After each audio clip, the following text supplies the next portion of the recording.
உலகமெங்கும் உள்ள அனைத்து இறைமக்களுக்கும் வணக்கம். நீங்கள் புதுசாக எங்கே வீடியோ பார்க்கறதா இருந்தால் கீழே இருக்கிற சப்ஸ்கிரைப் பட்டனை ப்ரெஸ் பண்ணிவிட்டு பக்கத்தில் இருக்கிற பெல் ஐக்கானை கிளிக் பண்ணிக்கோங்க. அப்போ தான் நாங்கள் புதுசாக போடுற வீடியோட அப்டேட் உங்களுக்கு கிடைக்கும். வாங்க இப்போ வீடியோக்குள்ளே போகலாம்.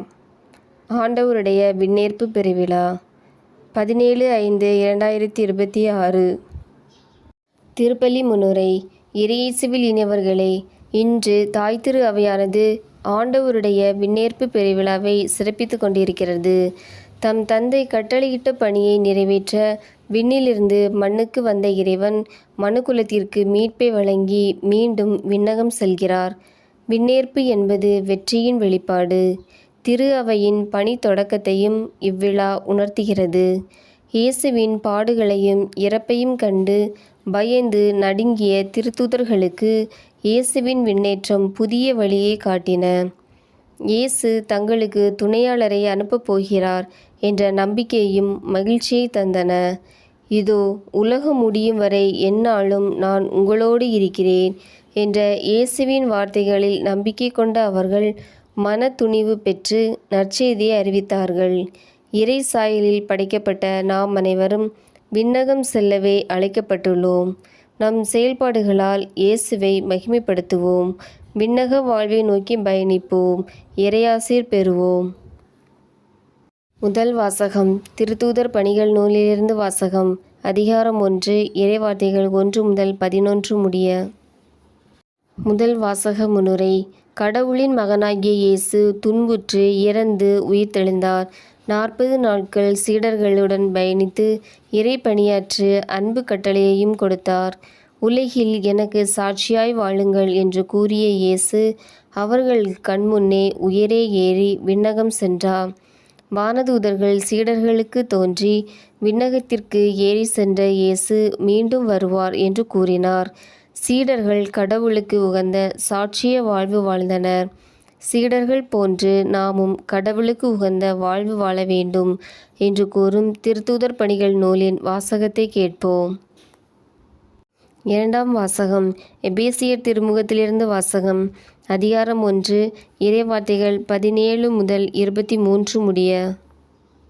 இரண்டாம் வாசக முன்னுரை. கடவுளில் நம்பிக்கை கொண்டு வாழும் நமக்கு கடவுள் தூயாவியை பொழிந்து ஞானத்தையும் உரிமை பேரான வாழ்வையும் தந்துள்ளார். கடவுள் இயேசுவை இறந்து உயிர்த்தெழ செய்து அனைத்து படைப்புகளுக்கும் மேலாக உயர்த்தி திரு அவையின் தலைவராக்கினார். திரு அவை என்னும் உடலின் உறுப்புகளாகிய நாமும் அவர் அருளால் வாழ்வாகின்றோம் என்று கூறும் எபேசியர் திருமுகத்தின் வாசகத்தை கேட்போம். நற்செய்திக்கு முன் வாழ்த்தொலி. அல்லேலூயா, அல்லேலூயா. நீங்கள் போய் எல்லா மக்கள் இனத்தாரையும் சீடராக்குங்கள். இதோ உலகம் முடியுவரை எந்நாளும் நான் உங்களுடன் இருக்கிறேன் என்கிறார் ஆண்டவர். அல்லேலூயா. நற்செய்தி வாசகம்.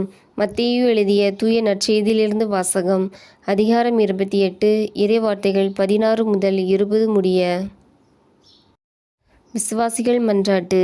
திரு அவையின் தலைவராம் அன்பு இறைவா, எங்கள் திருத்தந்தை, ஆயர்கள், அருட்பணியாளர்கள், அருட்சகோதரிகள், துறவிகள் அனைவர் மீதும் உமது ஆசிரை பொழிந்தருளும். அவர்கள் இறையாட்சி பணியில் நல் சான்றாளர்களாகவும் நல் வழிகாட்டிகளாகவும் விளங்கிட வேண்டுமென்றும் இறை அழைத்தல் பெருக வேண்டுமென்றும் இறைவா உம்மை மன்றாடுகிறோம். உலகம் அனைத்தையும் காத்து வழிநடத்தும் அன்பு இறைவா, உலக நாடுகளுக்கிடையே ஏற்படும் போர்கள், வன்முறைகள், பெருவெள்ளம், விபத்துகள், நிலநடுக்கம், நிலச்சரிவு, காட்டுத்தீ, பொருளாதார பற்றாக்குறை என பல்வேறு காரணங்களால் துன்பத்திற்கு உள்ளாகியிருக்கும் மக்களை கண்ணோக்கி அருளும். அனைத்து மக்களுக்கும் நல்ல பாதுகாப்பும் வளர்ச்சியும் மகிழ்ச்சியும் தந்திட வேண்டுமென்று இறைவா உம்மை மன்றாடுகிறோம். நீ நம்பினால் கடவுளின் ஆட்சியை காண்பாய் என்றுரைத்த அன்பு இறைவா, எங்களுக்கு ஏற்படும் துன்பத் துயரங்களில் நாங்கள் சோர்ந்து போகாமல் உம்மில் நம்பிக்கை கொண்டு மகிழ்வான நல்வாழ்வை பெற்றிட வேண்டுமென்றும் எங்கள் வார்த்தையாலும் வாழ்வாலும் கடவுளுக்கும் மனிதர்களுக்கும் உகந்தவர்களாய் வாழ வேண்டும் என்றும் இறைவா உம்மை மன்றாடுகிறோம். தூய ஆவியின் துணையால் வாழ்வு பெறுவீர்கள் என்றுரைத்த அன்பு இறைவா, தூய ஆவியை பெற்றுள்ள எங்கள் வாழ்வு அனைத்து மக்களுக்கும் வழிகாட்டுதலாக விளங்க வேண்டும் என்றும், அனைவரையும் அன்பு செய்து வாழ வேண்டும் என்றும், நல்ல உடல் நலத்தை தந்து காத்திட வேண்டுமென்றும் இறைவா உம்மை மன்றாடுகிறோம். வாழ்வழித்து காப்பவரே அன்பு இறைவா, எம் ஊர் மக்கள் அனைவரையும் உமது ஆசிரால் நிரப்பியருளும். நாங்கள் ஒருவருக்கொருவர் கருத்து வேறுபாடுகள் நீக்கி அன்பில் ஒன்றுபட்டு வாழ வேண்டும் என்றும், வேலை இல்லாமல் இருப்பவர்களுக்கு நல்ல வேலை வாய்ப்பும் வாழ்வில் முன்னேற்றமும் மனமகிழ்வும் தந்திட வேண்டுமென்று இறைவா உம்மை மன்றாடுகிறோம். ஆமீன்.